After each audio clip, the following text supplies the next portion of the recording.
Bueno, pues vamos a comenzar ya el desarrollo de los temas anunciados. Lo primero que hacemos es dialogar con Albert Rivera, de Ciutadans. Albert Rivera, buenas noches. Buenas noches. ¿Cómo se presentan estas elecciones para Ciutadans? Bueno, la verdad que yo soy poco dado a creerme las encuestas, pero si nos la tuviéramos que creer con lo que se publica en las últimas semanas, pues muy bien, ¿no? Es decir, un incremento sustancial de número de votos y de número de escaños, incluso para conseguir un grupo parlamentario, pero hasta el 28 de noviembre hay que esperar.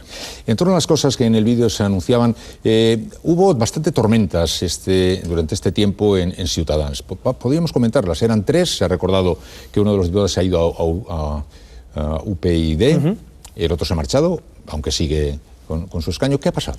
Bueno, yo creo que somos un partido que nace una plataforma cívica hace 4 años, con los pros y los contras de ser novatos en la política, para lo bueno y para lo malo, y con los errores y los aciertos de quien nace de una plataforma civil con 3.000 personas que deciden ir a un notario y formarse en partido.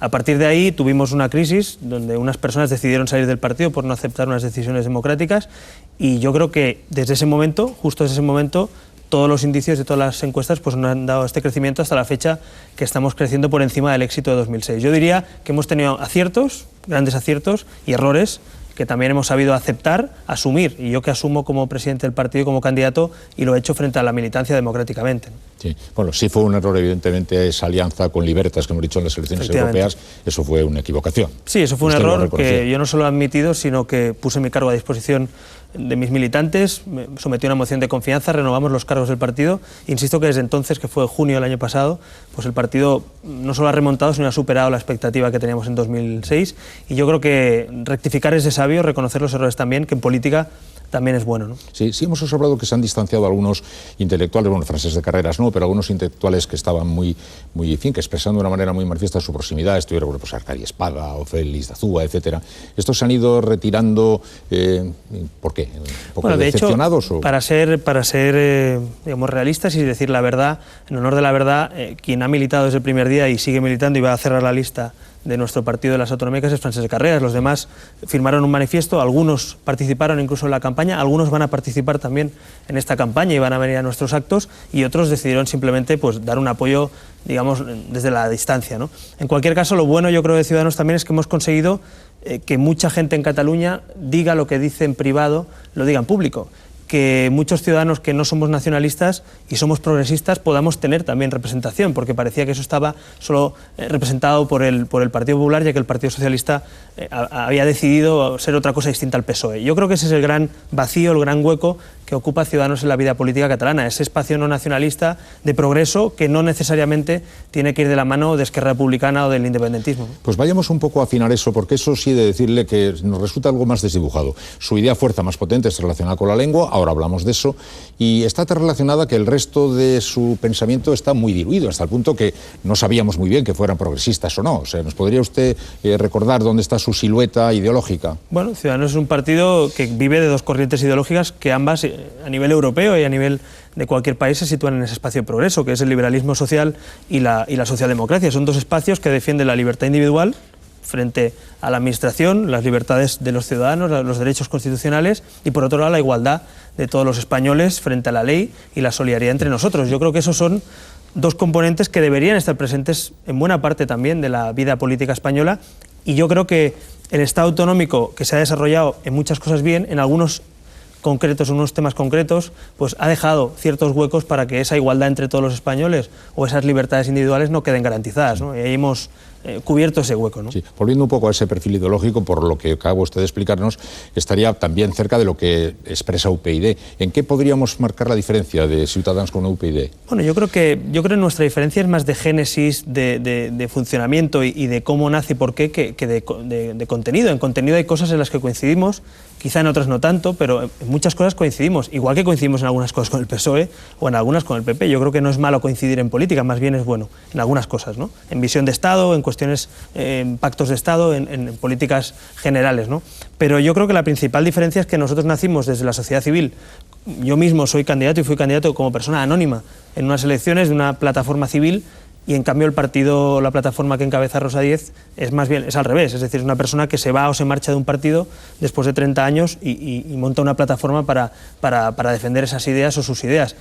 Por tanto, yo diría más que una diferencia de génesis y funcionamiento y de forma de entender la política, y quizá también de época, ¿no? Y de generacional, que no tanto de ideas. Y por eso Ciudadanos planteó y plantea que si tiene que haber una tercera vía en España, será desde una suma. Es decir, yo creo que hay un espacio político en España, como lo hay en Inglaterra, como lo hay en Holanda, como lo hay en otros países, que es ese centro-izquierda más abierto, más liberal quizá, que la izquierda más conservadora. Parecería que UPyD y ustedes estarían más condenados a estar cerca, y hemos visto que uno de los 3 diputados de Ciudadanos se ha ido precisamente a UPyD, con lo cual se produce el fenómeno inverso del que está más o menos señalando. Lo que pasa que, bueno, claro, luego también esos votantes que votan a UPyD en Madrid o las generales dicen que nos van a votar ahora en autonómica. Entonces se produce una cosa un poco extraña, la verdad, que es que en Cataluña Ciudadanos crece en las autonómicas y UPyD a lo mejor en generales o en autonómicas en Madrid pues tiene su electorado. Es decir, yo creo que hay cosas en común, y cuando hay en común es mejor ponerlas en común que discrepar. Ahora, eso forma parte de la forma de entender la política que tenga cada partido. Yo en casa de los demás no me meto,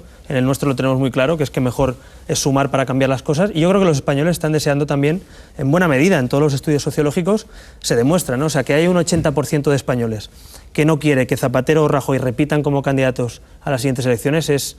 Seguramente es un problema de Estado también que tenemos de la situación de los dos grandes partidos y de sus líderes políticos. Sí, la definición de Ciudadanos podría estar bastante afinada si nos dice eso que hace un momento usted ha comentado. Mucha gente que se atreve a decir en público lo que dice en privado. ¿Qué es eso que dice en privado y que no se atreve a decir en público, y que cuando se atreve a decir en público le hace militar en Ciudadanos? Bueno, yo creo que tiene algo parecido a ese concepto que tanto se ha popularizado de salir del armario, ¿no? Es decir, nosotros salimos del armario en 2006, además desnudos, y dimos un paso adelante. Dijimos, oiga, es que en casa, en el trabajo, en la calle, Cataluña es plural, es diversa, hablamos dos lenguas, tenemos personas, 4 millones de catalanes, tenemos padre o madre nacido en cualquier parte de España. Hay seguramente la sociedad más plural española, como comunidad autónoma, seguramente la más diversa, incluso podría ser Cataluña. Y en cambio nos hacen ver que es monolítica, uniforme, con una única cultura, con una única lengua, con una visión del pasado, ¿no? De una Cataluña muy basada en el pasado, en la historia y en construir una nación. Eso, decirlo en público en Cataluña, tiene un coste.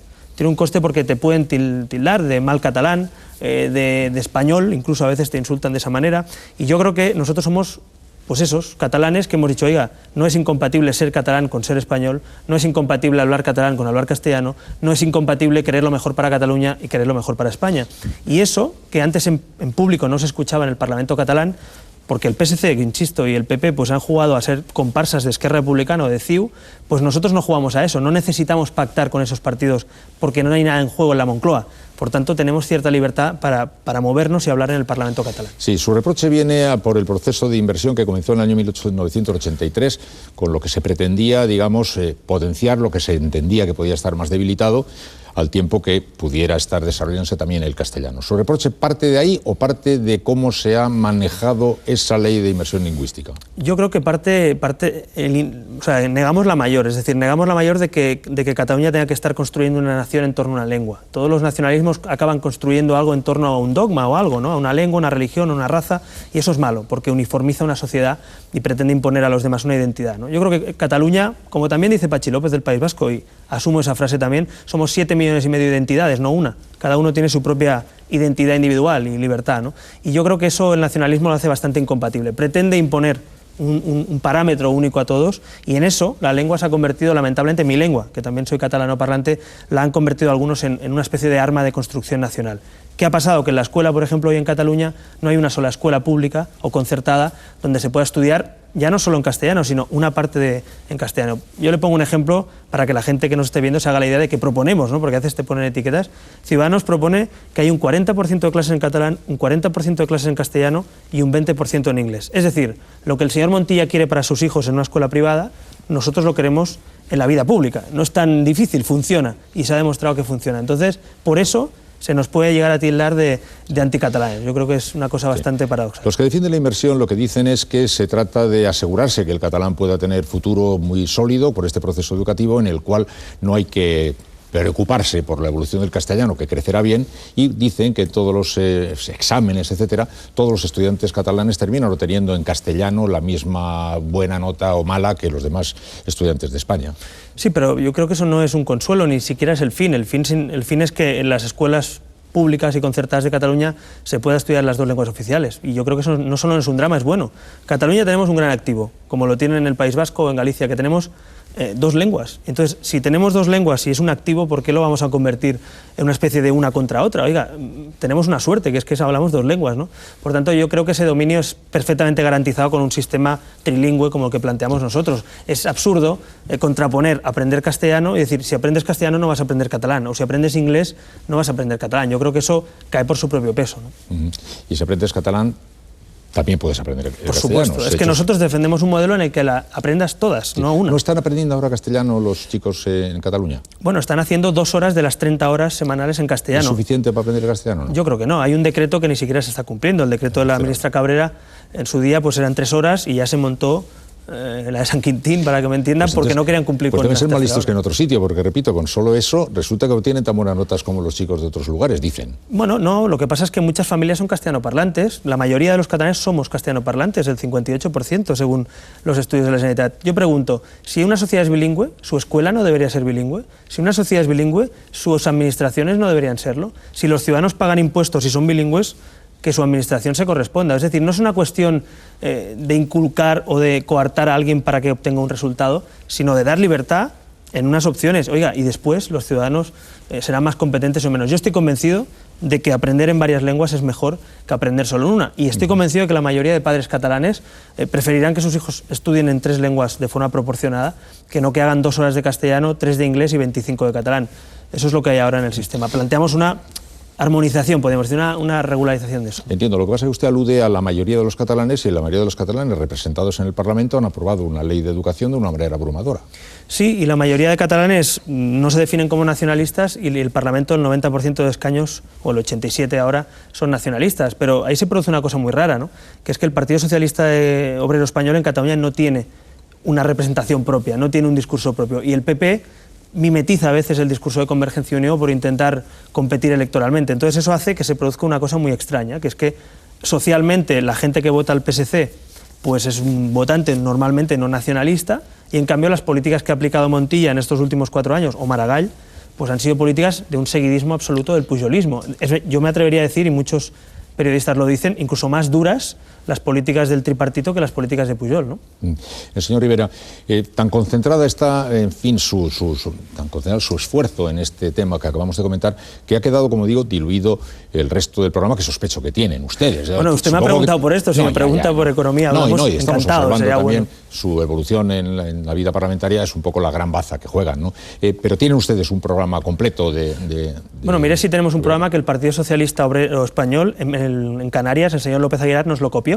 Acuérdese que tuvo que dimitir el asesor del señor Pi, copió literalmente el programa de Ciudadanos para Canarias. O sea, debería ser bueno nuestro programa cuando el PSOE se lo copia en Canarias. Por tanto, no solo lo tenemos, lo hemos aprobado esta semana en el Consejo, y evidentemente queremos un programa para que Cataluña se abra al resto de España, mejore económicamente, las empresas escojan Cataluña también como destino, cosa que no está pasando en los últimos tiempos, que los buenos funcionarios, los buenos trabajadores vean Cataluña como una tierra de oportunidades, que lo ha sido siempre, y dejemos de trasladar la idea, ¿no?, que el The Economist publicaba hace unos meses, que a mí me preocupa por la imagen que transmitimos también, ¿no?, de Cataluña, de la Cataluña de las prohibiciones. Yo creo que es tiempo de cerrar esa etapa y volver a hacer la Cataluña de las oportunidades, de las libertades, de los emprendedores, y volver a recuperar ese motor económico y social que Cataluña yo quiero que sea para España. Sí, por ejemplo, rápidamente, 3 o 4 asuntos de la actualidad para conocer el punto de vista respecto a la reforma laboral, por ejemplo. ¿Qué opina Ciudadanos?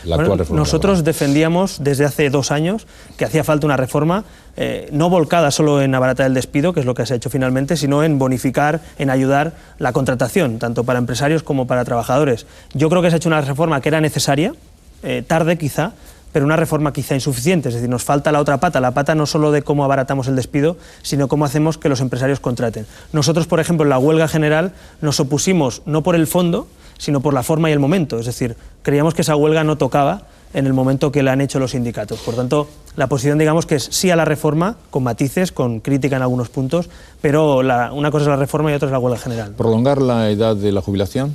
Bueno, nosotros creemos que hay que hablar de las cosas, y si realmente la caja de la Seguridad Social peligra, hay que hablarlo. Lo que también nos parece que la obsesión que tiene ahora mismo Zapatero y su gobierno no es tanto cómo crear riqueza, cómo crear puestos de trabajo, cómo crear recaptación de impuestos, sino más bien obsesionarnos en cómo recortar los derechos sociales digamos, obsesionados en los menos ingresos. Yo creo que está bien que nos planteemos los debates de recortar prestaciones si las necesitamos, pero hay que empezar la casa por los cimientos, no por el tejado. A mí me parece que los recortes que se han producido han venido, digamos, solucionando de forma rápida frente a Europa aquellos derechos de los más desfavorecidos, ¿no? Los funcionarios, pensionistas o de quien tenga que alargar la jubilación. ¿La solución energética de España es la energía nuclear?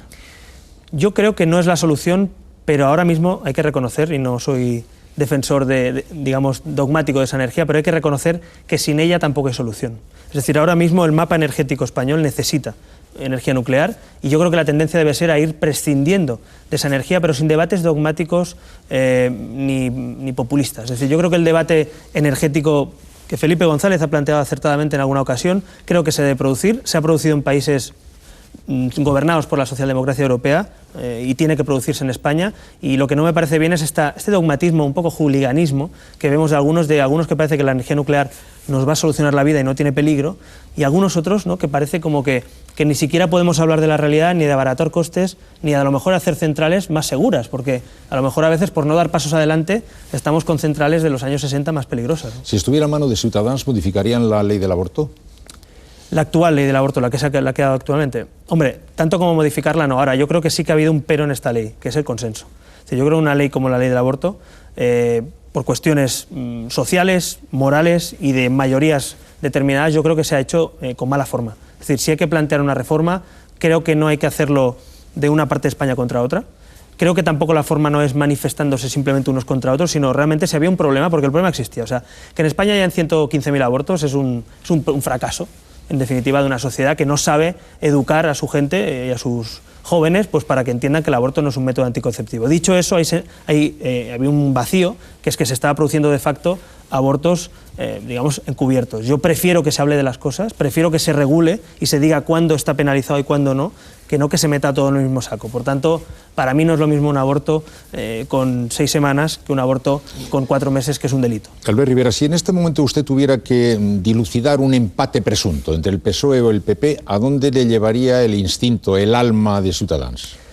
Pues mire, yo creo que más que el alma nos llevaría a los resultados. Y yo le digo una cosa, yo creo que con el PSOE, con las siglas del PSOE, con la gente del PSOE, con los votantes del PSOE, creo que hay mucho que hablar en este país y es un partido que tiene que formar parte de futuras decisiones. Ahora, yo creo que el gobierno Zapatero y la etapa Zapatero está agotada.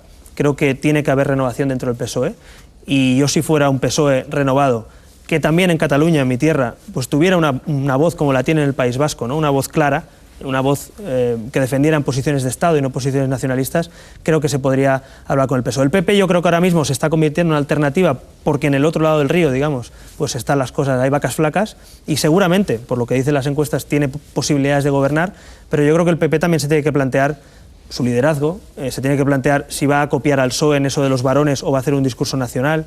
Yo creo que el PP le sobra, quizá, a veces se pasa de frenada, y a veces se queda corto, y ahora mismo no sabemos quién está a la izquierda o a la derecha con las políticas que se están aplicando. Señor Rivera, el otro día usted salió a hombros de la Plaza de Toros de Barcelona, que dentro de poco ya va a dejar de ofrecer espectáculos taurinos. ¿Es un agradecimiento de la afición a un hombre que ha defendido la fiesta de los toros? Bueno, y es muy curioso, ¿no?, porque fue la primera vez que pisaba una plaza de toros. Es decir, yo no soy aficionado a los toros, y lo dije en la puerta cuando entré, aquí con Serafín Marín, torero también catalán y amigo, pues es curioso porque hemos hecho amistad y los hemos conocido a través de todo este debate. Mire, lo de los toros, yo lo he dicho siempre, es un debate que la sociedad debe decidir. Cuando uno va a ver un espectáculo, compra una entrada, nadie le pone un cuchillo aquí para ir, es una entrada que compra libremente, y podemos debatir sobre el maltrato animal, sobre cómo tratamos a las mascotas, cómo funcionan las perreras municipales, cómo puede evolucionar la fiesta de los toros, pero también los correbous. Lo que no se puede es prohibir los toros, porque suena un paso doble, y convertir en fiesta nacional de Cataluña los correbous, porque se hacen en las tierras del Ebro. Y eso es lo que ha hecho Convergencia y Unió, Esquerra Republicana y parte del Partido Socialista. Yo evidentemente que tengo palabras de agradecimiento para la gente que me dio ese homenaje inmerecido absolutamente, porque, insisto, está para muy pocos lo de la Puerta Grande, por lo que he entendido, lo poco que sé, pero lo que hicimos, a mí me gustó una cosa, que es que la gente reconoció que nosotros no defendíamos la fiesta, defendíamos la libertad de ir o no a los toros, y la gente aclamó libertad, libertad. En cambio, no gritaba nada pro taurino ni torero, ¿no? Ese concepto de libertades individuales de acceder o no a un espectáculo creo que es el que hemos defendido. El sábado van a presentar ustedes su programa, su campaña. Sí. Por tanto, como todavía no es sábado, no me va a decir usted qué van a presentar el sábado. Pero ni siquiera un poquito Es que no le puedo... Ya me gustaría, créanme que me gustaría avanzarlo para los oyentes. Antes que nada, vamos a ver. Recordemos que la vez anterior el señor Rivera hizo una irrupción verdaderamente aparatosa con una presentación de campaña, ahí lo vemos, en fin, está en edad de poder hacer ese tipo de cosas.